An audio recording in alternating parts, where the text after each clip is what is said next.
मला माहिती होतं, मी म्हणतच होतो. अरे तिच्यातला सच्चा कलाकार मी अनुभवलाय आणि त्याहीपेक्षा आपण सगळ्यांनी ते हे केलंय, तो अनुभवलाय तो सच्चा कलाकार. हे नेहमी दुसऱ्याचं भलं व्हावं या हेतूनच त्यांच्यावर प्रेम करण्यासाठी जन्म झालाय तिचा.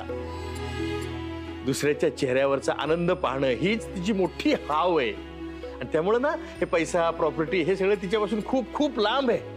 हा, पर मग तिच्या सह्याचा तो कागद अंबिका वंशनी जबरदस्तीने सह्या करून घेतल्या होत्या तिच्याकडनं. अरे तिच्या, आणि आपण उगा त्या मुक्ताला बिचारायला दोष देत बसलोय. आणि म्या बी खुळ्या म्हणे कसं काय तिच्यावर विश्वास ठेवला म्हणायचा. काय नाही सासूबाई, आपण सगळेच भ्रमिष्ट झालो होतो, त्यामुळे त्या दोघांच्या कारस्थानाला बळी पडलो, बाकी काही नाही. होय तर कालपासून ते दोघंही घरातच नाही आहेत. वहिनी, तुम्हाला काही सांगून गेलेत का ते? नाही, तुम्ही आता म्हणता तेव्हा कळतंय मला. मला ना काही कळत नाहीये. दादा घरात नाहीये आणि हे दोघंही घरातून ते हे झालेत, काय बेपत्ता झालेत. हा म्हणजे हा जर निव्वळ योगायोग असेल तर ठीक आहे, नाहीतर मग आपल्याला खूप सावध राहून त्या हिशोबाने पावलं उचलावी लागतील. नाही, आपल्या सगळ्यांना हे चांगलं माहिती आहे की तो दत्ता आणि ती अंबिका दोघंही अतिशय पाताळ यंत्री माणसं आहेत. ते कुठल्या थराला जातील काही सांगता येत नाही.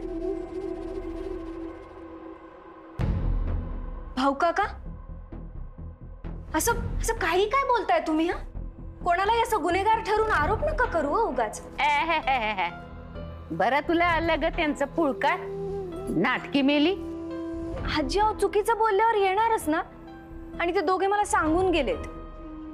हो, कुठे गेले ते दोघं? ते शेवगावला गेले. ते जयासाठी काहीतरी नवस समथिंग बोलायचं असं म्हणाले होते. हा असं व्हय. मग कालपासनं ते दोघं नवस बोलत बसल्यात देवळात.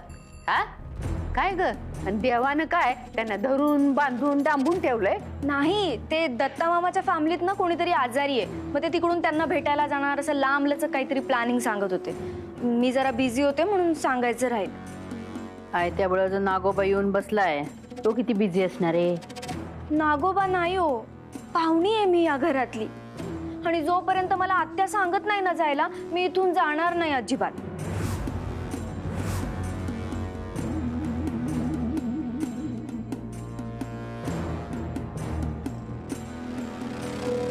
मला वाटतं दादांबद्दल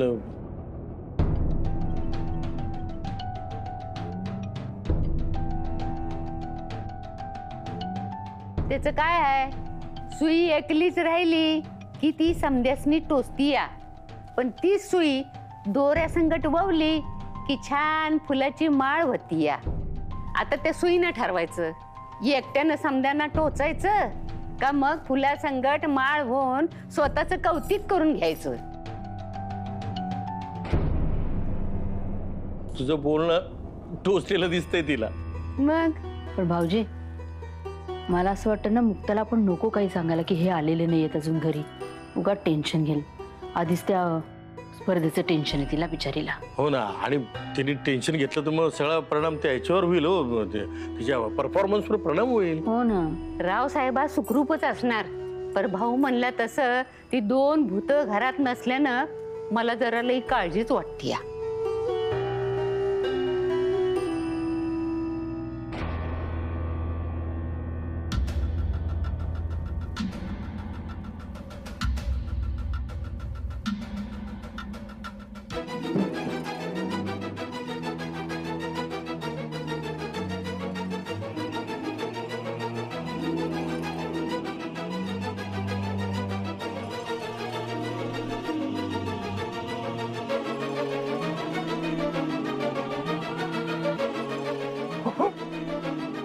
काय बघतोस काय? बघतोय. तू बोलतो कसा, वागतो कसा, चिडतो कसा, रागावतो कसा, कधी रडला तर रडतो कसा. मला रावसाहेब व्हायचं ना, बघायला नको? हे बघ, मला असं ठेवून तुला काही आनंद मिळणार नाहीये. तुझ्यावर जो काही अन्याय झालाय ना, तुझ्याबद्दल जे तुझ्या बाबतीत जे काही घडलंय ते असं बसून बोललं पाहिजे, बसून प्रश्न सोडवले पाहिजेत. अरे एवढ्या वर्षांनी तू घरामध्ये येतोयस, ते काय तू दुश्मन म्हणून येणार आहेस का? मी घेऊन जाईन ना तुला घरी. अरे भाऊ आहोत आपण, भाऊ. आपण दोघं भाऊ रामाच्या बागेत जाऊ, पेरू विकून खाऊ. काशीनाथ, मूर्खपणा करू नकोस रे. आणि तुम्ही केला तो काय होता रे? माझ्या बापानं केला तो काय होता? वाटलं नाही कधी भावाला शोधून काढावं, घरामध्ये घेऊन यावं? नाही वाटलं? अरे खूप वाटलं. मी खूप शोधायचा प्रयत्नही केला तुला, सगळ्या ठिकाणी शोधून काढलं तुला. मी नाही सापडलास, काय करू? अरे आई गेली त्याच्या दुसऱ्या दिवशी तुला शेवटचं पाहिलं होतं रे. त्यानंतर डोक्यामध्ये राग घालून जो निघून गेलास, तू परत कधी आलाच नाहीस. कुठे गेला होतास तू? कसं सापडणार? माझ्या आईच्या मरणाला जबाबदार असलेल्या त्या चंद्राबाईला शोधायला निघालो तुम्ही, तिला संपवायला निघालो तुम्ही. काय म्हणजे बाई, तर तू बायल्यावानी रडत बसला होता की नाही? मी त्या चंद्राबाईला संपवायला बाहेर पडलो होतो. नाही सापडली मला. नाही पोचलो तिच्या पत्तूर. तिच्या नादाला लागलेल्या बैल वेड्या झालेल्या माझ्या बापाने तिच्या पत्तूर मला पोचून दिलं नाही. मग त्या झटापटीमध्ये एकदा बापाच्या हातावर वार केला मी. मग मला उचलला बापानं आणि टाकला तिकडं सुधारगृहामध्ये नेऊन. तेवढाच होतो रे मी, 18 वर्षाचा. जायचं नव्हतं मला तिकडं, मला राहायचं होतं तुमच्या सोबत. अरे सुधारगृह कसलं ते? तुरुंगच ते हो. लई बडवायचे, मारायचे. मग हळूहळू निगरगट्ट बनत गेलो, कोडगा झालो, कोडगा. डोकं असं बधीर व्हायचं माझं, सुचायचं नाही काय. लई धडपडलो घरी यायला, बापानं नाही येऊ दिलं. तरी मी त्या सुधारगृहात एक दिवशी पळालो आणि यायचा प्रयत्न केला, पण बापाने पुन्हा उचलला. पुन्हा त्या सुधारगृह नावाच्या तुरुंगामध्ये डांबला. लई त्रास सहन केलाय मी, लई दुःख पचवलंय, दगड झाले मनमावं. मग एक दिवशी त्या सुधारगृहाच्या वॉचमनच्या टाळक्यात लोखंडी शीग हाणली आणि तिथनं पळत राहिलो. पोलीस माझ्या माग, मी पुढं. पोलीस माझ्या माग, मी पुढं. पोचलो तिकडं पार मध्य प्रदेशात. त्या भानगडीमध्ये माझ्या हातनं एक खून झाला, मर्डर. जाणीवपूर्वक नाही केला, झाला. पकडला तिकडं मला, टाकला तुरुंगात. अख्खा आयुष्य गेलं तुरुंगात. म्हणजे इतकी वर्ष तू खुनाच्या आरोपाखाली जेलमध्ये सडत होतास? एवढी वर्ष नाही, वयाच्या 18व्या वर्षापासून तुरुंगामध्ये सडतोय म्या. कधी सुधारगृह नावाचा तुरुंग, नंतर यो मोठा तुरुंग. आता नाही. आता मी सुख उपभोगणार. माझ्या ह्याच्या पुढची जिंदगी मी सुख उपभोगणार तुझ्या वाणी घरात जाऊन. अरे काशीनाथ, तू तसंही सुख उपभोगू शकतोस. त्यासाठी मला असं बंदिवान करायची गरज नाहीये. आहे गरज आहे. नुसतं घरामध्ये जाऊन पैसा उधळण्यामध्ये सुख नाही, सुख त्याच्यात आहे तुझा त्रास बघण्यात. काशी, तुला त्रास झालेला बघायचा आहे. इतकी वर्ष तू सुख उपभोगलं, आता म्या बघणार. आणि तू तुरुंगात, इथं मावा तुरुंगात. मी न्यायाधीश म्हणलं नव्हतं, मी जज, मीच वकील.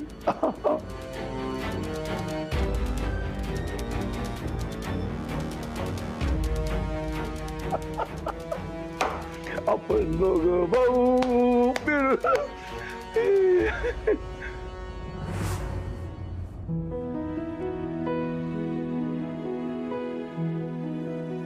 आई माऊली, आम्ही आमच्या हातानं ही भक्तीची माळ तुझ्या गळ्यात घातली या. तर रावसाहेबाला लवकर सुखरूप घरी येऊ दे आणि मुक्ताला बी स्पर्धेत लई लई लई यश मिळू दे.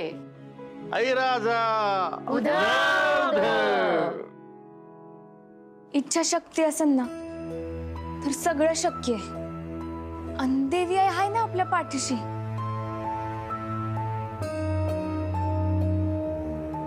आपण स्पर्धेला जायचं. मुक्ता, अगं तू ऐकत का नाहीयेस? का तुला किती वेदना होत आहेत? समजतंय का तुला? याची पण सवय होईल. जसं गरीबाला भुकेची, आंधळ्याला अंधाराची सवय होती ना, तसं मला पण वेदना सहन करायची सवय होईल. अरे यार, मुक्ता अगं मी तुला समजवण्याचा प्रयत्न करतोय, तूच मला उलट काय समजवतेस? मुक्ताताई मी रामवैद्यकडून तुझ्यासाठी बुटी आणली. तो म्हणलाय पाण्यातून उकळून ना त्याचा काढा पाहिजे, म्हणजे तुझा हात आहे ना हा लवकर बरा होईल. हा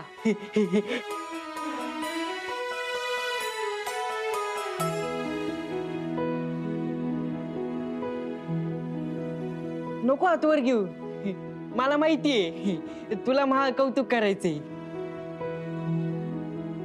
यो मा हात आहे ना तू आज समज. हा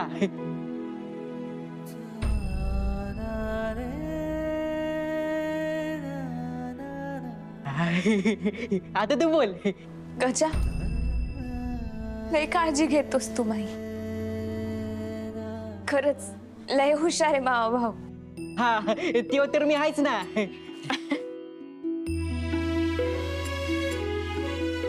आई, ऐकलंस ना, याचा काढा घेतला की माया हात लवकर बरा होणार आहे. मला स्पर्धेला पण जाता येईन, वाजवता पण येईन. जाणं लवकर काढा बनव. हा लगेच उकळायला टाके ती. हा चल चल. राम वैद्य खरंच लय हुशार आहे. तो म्हणलाय ना तसा नक्कीच फरक पडेल तुला. बघते, मला पण विश्वास आहे, नक्कीच फरक पडत.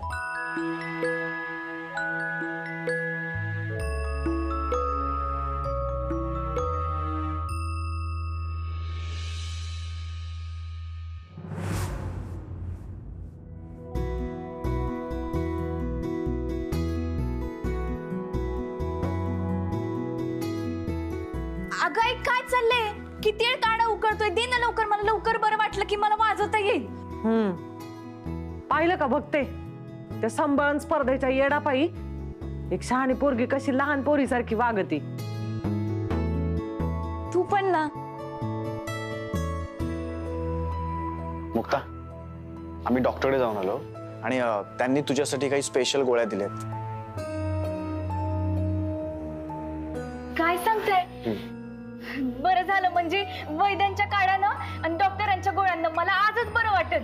मला इतका आनंद झाला की मी सांगूच शकत नाही. आई, तू काढा दे ना लवकर.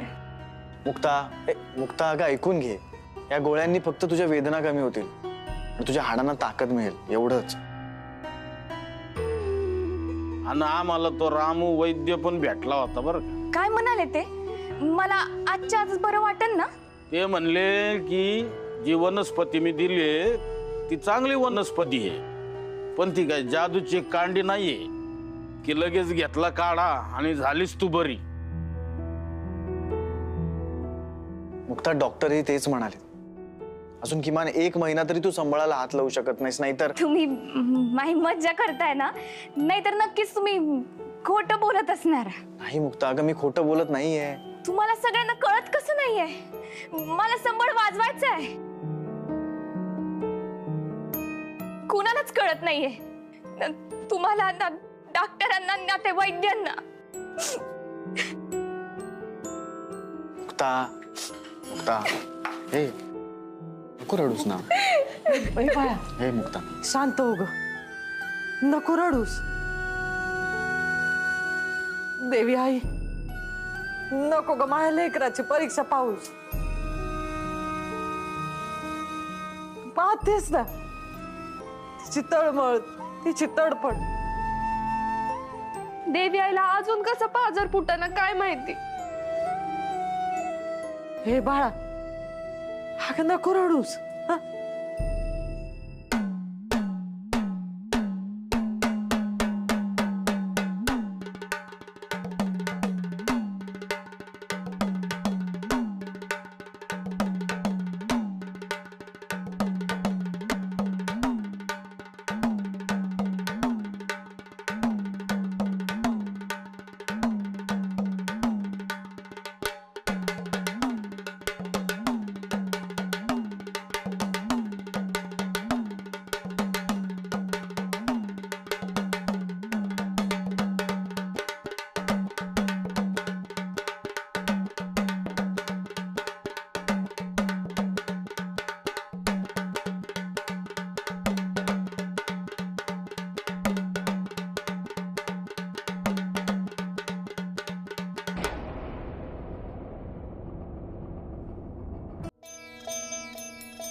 अंगावर एकदम शहारा चालला. असाच नाद घुमला पाहिजे. मी पण स्पर्धेला असंच वाजवेन. का मुक्ता माझं ऐक, हे डेंजरस आहे तुझ्यासाठी. अगं तू संबळ नको वाजवूस ना. अहो असं नका म्हणू. मी स्पर्धेला वाजवलं नाही तर माझ्या आयुष्याला काहीच अर्थ नाही. आणि बघा ना, अण्णा वाजवू शकतात तर मी पण वाजवू शकते. का मुक्ता त्यांचे हात.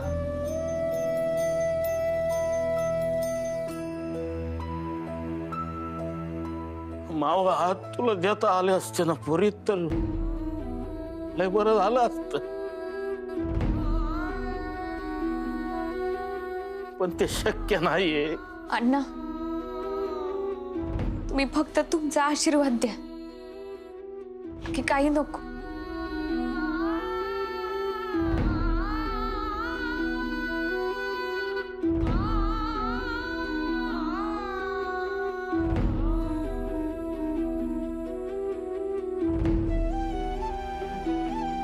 ह्यो संबळ फक्त एक वाद्य नाहीये. मावा श्वास, मावा आत्मा, मावा सखा सोबती आहे. कृष्ण कधी बासरीशिवाय राहू शकतो का? सरस्वतीला कधी वीणेशिवाय बघितलंय? तुम्ही सगळे का मावा संबळ माझ्यापासून लांब करताय? यानंच मला दादांसोबत संघर्ष करायची ताकद दिली. त्यामुळेच ते माझे पाठराखीण झाले.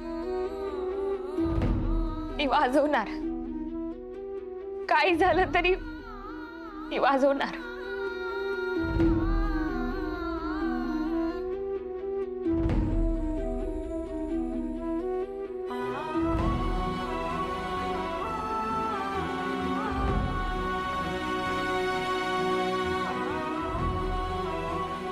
गजारे, राहू दे, तू सोड.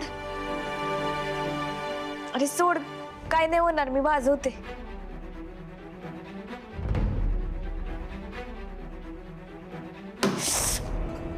ऐक,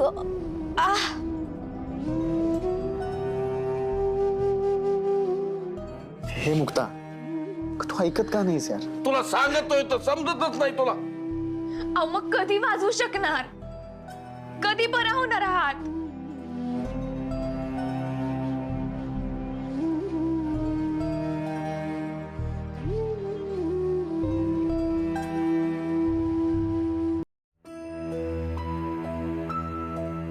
आई राजा उदय उदय.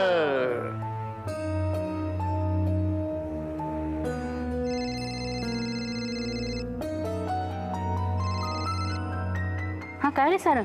अगं आई बघ ना, अगं मुक्ताला स्पर्धेत भाग घ्यायचंय.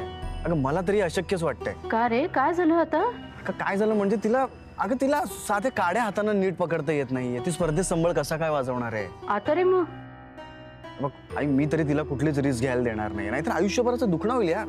आणि आपल्याला काळजी घ्यायलाच हवी तिची. बरं आई, दादांचा काही निरोप आला का?